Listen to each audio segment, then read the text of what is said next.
ದಸರಾ ಉದ್ಘಾಟನೆಗೆ ಭಾನು ಮುಷ್ತಾಕ್ ಅವರಿಗೆ ಅಧಿಕೃತವಾಗಿ ಆಹ್ವಾನವನ್ನು ಕೊಡಲಾಗಿದೆ. ಇದಕ್ಕೆ ಸಂಬಂಧಪಟ್ಟಂಗೆ ಬಿಜೆಪಿ ದೊಡ್ಡ ಮಟ್ಟದಲ್ಲಿ ದನಿ ಎದ್ದಿತ್ತು. ಯಾವುದೇ ಕಾರಣಕ್ಕೂ ಅವ್ರಿಗೆ ಆಹ್ವಾನ ಕೊಡಬೇಡಿ, ಅದನ್ನು ತಿರಸ್ಕರಿಸಿ ಅಂತ ಹಿಂದೂ ಕಾರ್ಯಕರ್ತರು ಮನವಿ ಮಾಡಿಕೊಂಡಿದ್ರು. ಇದೆಲ್ಲದರ ನಡುವೆ ಅವರಿಗೆ ಅಧಿಕೃತವಾಗಿ ಅವರನ್ನು ಆಹ್ವಾನಿಸಲಾಗಿದೆ. ವಿಪಕ್ಷ ನಾಯಕರು ನಿರಂತರವಾಗಿ ಮಾತಾಡ್ತಾ ಇದ್ರು. ಅಂತೂ ಇಂತೂ ಉದ್ಘಾಟಕಿ ಭಾನು ಮುಷ್ತಾಕ್ ಅವರಿಗೆ ಅಧಿಕೃತ ಆಹ್ವಾನ ಸಿಕ್ಕಿದೆ.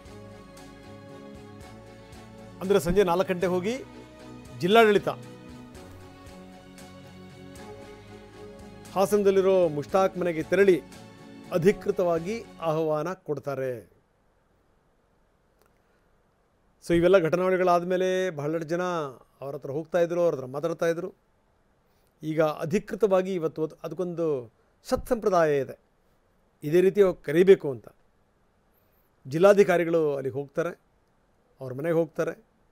ಅವ್ರ ಮನೆಗೆ ಹೋಗಿ ಅಧಿಕೃತವಾಗಿ ಅವ್ರಿಗೆ ಆಹ್ವಾನಿಸ್ತಾರೆ.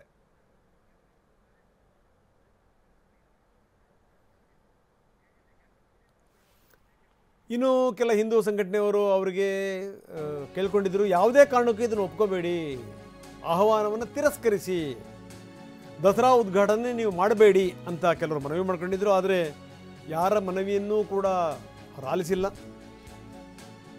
ಸರ್ಕಾರ ಇವತ್ತು ಸಂಜೆ ಹೋಗಿ ಅವರನ್ನು ಆಹ್ವಾನಿಸುತ್ತೆ, ಅವರು ಅದನ್ನು ಒಪ್ಕೊಳ್ತಾರೆ. ರಾಷ್ಟ್ರ ರಕ್ಷಣಾ ಸೇನೆ ಕಾರ್ಯಕರ್ತರು ಅವ್ರಿಗೆ ಮನವಿ ಮಾಡಿದರು, ನೀವು ಯಾವುದೇ ಕಾರಣಕ್ಕೂ ಇದನ್ನು ಒಪ್ಕೋಬೇಡಿ ಅಂತ. ನೋಡಿ, ಆ ಮನವಿಯನ್ನು ಕೂಡ ಅವರು ಸ್ವೀಕರಿಸಿದರು. ರಾಷ್ಟ್ರ ರಕ್ಷಣಾ ಸೇನೆ ಇವತ್ತು ಸಂಜೆ DC ಹೋಗಿ ಏನೋ ಅಧಿಕೃತವಾಗಿ ಕರೀತಾರೆ, ಅದಕ್ಕಿಂತ ಮೊದಲು ಹೋಗಿ ದಯವಿಟ್ಟು ನಿಮಗೆ ನೀವೇ ಈ ವಿಚಾರದಿಂದ ಹಿಂದಕ್ಕೆ ಹೋಗ್ಬಿಡಿ, ಯಾವುದೇ ಕಾರಣಕ್ಕೂ ಆಹ್ವಾನ ಸ್ವೀಕರಿಸಬೇಡಿ, ಇದನ್ನು ತಿರಸ್ಕರಿಸಿ ಅಂತ ಮನವಿ ಮಾಡಿದರು.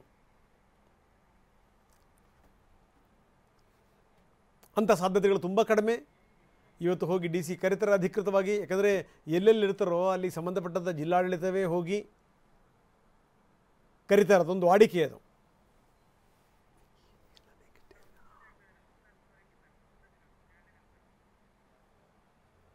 ಯಾವುದೇ ಕಾರಣಕ್ಕೂ ಭಾನು ಮುಷ್ತಾಕ್ ಅವರಿಗೆ ಅವರಿಗೆ ಅವಕಾಶ ಕೊಡಬಾರ್ದು. ಈ ಹಿಂದಿಂದಲೂ ಕೂಡ ಇದಕ್ಕೆ ಸಂಬಂಧಪಟ್ಟಂಗೆ ದೊಡ್ಡ ದನಿ ಎದ್ದಿತ್ತು.